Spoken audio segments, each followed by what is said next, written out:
ಜಿಲ್ಲಾಧಿಕಾರಿಗಳ ಕಚೇರಿಯಲ್ಲಿ ಹನುಮಮಾಲ ಅಭಿಯಾನದ ಪೂರ್ವಭಾವಿ ಸಭೆಯಲ್ಲಿ ಶಾಸಕರಾದ ಗಾಲಿ ಜನಾರ್ದನ ರೆಡ್ಡಿ ಅವರು ಪಾಲ್ಗೊಂಡು ಮಾತನಾಡಿದರು. ಪ್ರತಿ ವರ್ಷದಂತೆ ಜರುಗುವ ಹನುಮಮಾಲ ಅಭಿಯಾನದ ಅಂಗವಾಗಿ ಇದೇ ತಿಂಗಳು 13ರಂದು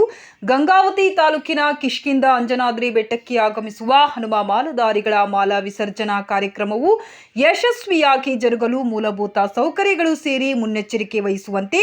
ಅಧಿಕಾರಿಗಳಿಗೆ ಸೂಚನೆ ನೀಡಿದರು. ಹಿಂದೂಗಳ ಪವಿತ್ರ ಕ್ಷೇತ್ರವಾದ ಕಿಷ್ಕಿಂಧ ಅಂಜನಾದ್ರಿ ಬೆಟ್ಟಕ್ಕೆ ನಾಡಿನ ವಿವಿಧ ಜಿಲ್ಲೆಗಳಿಂದ ಹಾಗೂ ಹೊರ ರಾಜ್ಯಗಳಿಂದ ಮಾಲಾ ವಿಸರ್ಜನೆಗಾಗಿ ಲಕ್ಷಾಂತರ ಸಂಖ್ಯೆಯಲ್ಲಿ ಭಕ್ತಾದಿಗಳು ಆಗಮಿಸುತ್ತಿದ್ದು,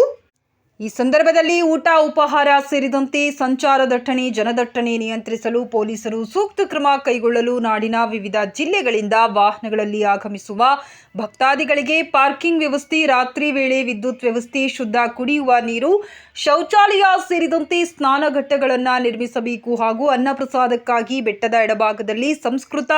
ಪಾಠಶಾಲೆಯ ಆವರಣದಲ್ಲಿ ವ್ಯವಸ್ಥೆ ಮಾಡುವ ಕುರಿತು ಅಧಿಕಾರಿಗಳಿಗೆ ಸೂಚಿಸಿದರು. ಈ ಸಂದರ್ಭದಲ್ಲಿ ಕನ್ನಡ ಮತ್ತು ಸಂಸ್ಕೃತಿ ಇಲಾಖೆ ಸಚಿವರಾದ ಶಿವರಾಜ್ ತಂಗಡಗಿ, ಕೊಪ್ಪಳ ಶಾಸಕರಾದ ರಾಘವೇಂದ್ರ ಇಟ್ನಾಳ್, ಅಪರ ಜಿಲ್ಲಾಧಿಕಾರಿಗಳಾದ Siddarameshwara, CEO Rahul Ratnam Pandey, DYSP Siddanagouda, police Patil, Koppal SP Ram ಅಲ್ ಅರಸಿದ್ದಿ, ಪೌರಾಯುಕ್ತರಾದ ವಿರೂಪಾಕ್ಷಮೂರ್ತಿ, ಇಒ ಲಕ್ಷ್ಮೀದೇವಿ, ಸಹಾಯಕ ಆಯುಕ್ತರಾದ ಕ್ಯಾಪ್ಟನ್ ಮಹೇಶ್ ಮಾಲಗಿತ್ತಿ,